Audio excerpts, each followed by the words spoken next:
Marjorie Taylor Greene in her press conference this morning said something incredibly dangerous and incredibly reckless about me. I think there's a lot of concern about Jamaal Bowman. And I am concerned about it. I feel threatened by him. This country has a history of characterizing black men who are outspoken, who stand their ground, and who push back as being threatening or intimidating. Yelling, shouting, raising his voice. He has aggressive, his physical mannerisms are aggressive. I never invaded her personal space and gregarious the entire time. How is that intimidating? So I am very concerned about Jamaal Bowman, and he's someone that people should watch. But she knows what she's doing when she does that, and unfortunately, white supremacists, historically, this is what they do. Calling me a white supremacist, which I take great offense to, that is like calling a person of color the N-word, which should never happen. Calling me a white supremacist is equal to that. They try to dehumanize black people, black skin, and the black humanity so that they can be, more likely to be targeted for harm. So she's not even using a dog whistle. She's using a bullhorn to put a target on my back to the people that she refers to as MAGA people out there who might want to cause harm. This is one of the reasons why Emmett Till was killed. And throughout history, black men have continued to be characterized as aggressive because, one, because of our skin color, but two, because we happen to be outspoken and passionate about certain issues. So you think what she said was racist? So I am very concerned about Jamaal Bowman, and he's someone that people should watch. This is not the first time she has shown her Karenicity. As a matter of fact, I actually deemed her the first Karen in Congress, and I stand by those words. Here it is. Alexandria Ocasio-Cortez, I'm an American citizen. I pay your salary through the taxes that you collect from me through the IRS. And I do not support your socialist policies, and I do not support your murderous abortion policies. David, why are you supporting the red flag laws? If Scott Peterson, the resource officer at Parkland, had done his job, then Nicholas Cruz wouldn't have killed anybody in your high school, or at least protected them. I'll give you a copy. I'll give you a copy of the proposal. So you need to stop being a baby and stop locking your door and come out and face the American citizens that you serve. If you want to be a big girl, you need to get rid of your diaper and come out and be able to talk to the American citizens. I have a concealed carry permit. I carry a gun for protection for myself, and you are using your lobby and the money behind it and the kids to try to take away my Second Amendment rights. You don't have anything to say for yourself?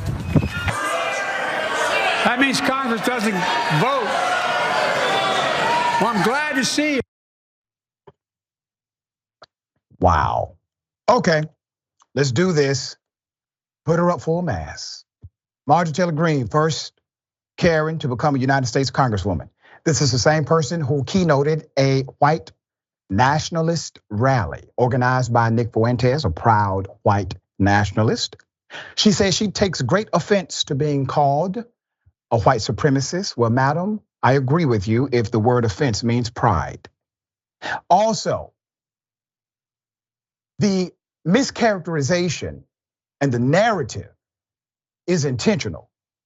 What she's doing is restricting the mobility of the messaging by saying that the messenger is problematic himself, while the only person who has acted in a manner that we would consider thuggish is her.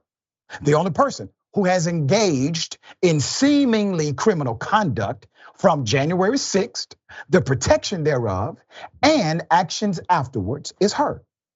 She gets the benefit of not having to be held accountable to truth, while our dear brother has to literally provide context so that he doesn't get caught up in her lie. When was the last time Marjorie Taylor Greene explained something?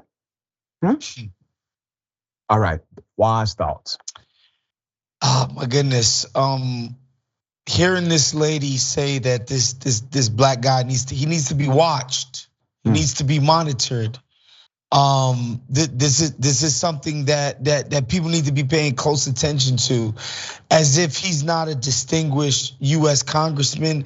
And the difference is this guy comports himself as somebody who has respect for the office, somebody who's a representative of the people.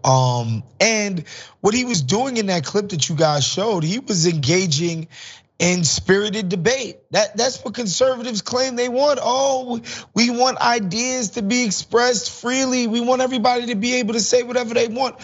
Why can't Jamaal Bowman express his disagreements with her? We saw what she did to the kid from Parkland, and she's harassing Alexandria Cortez Ocasio. Like, that's what you do. Jamaal Bowman was responding in kind. And her response, of course, is to cast him in the light of that of a threatening, black criminal, if you will. It's not all that surprising because her past sort of dictates that she would do this, but my goodness, man, this is cartoonish Karenicity. She literally walks up to professionals and says, I have a gun. Imagine if Representative Bowman walked up to someone and said, hey, I have a gun.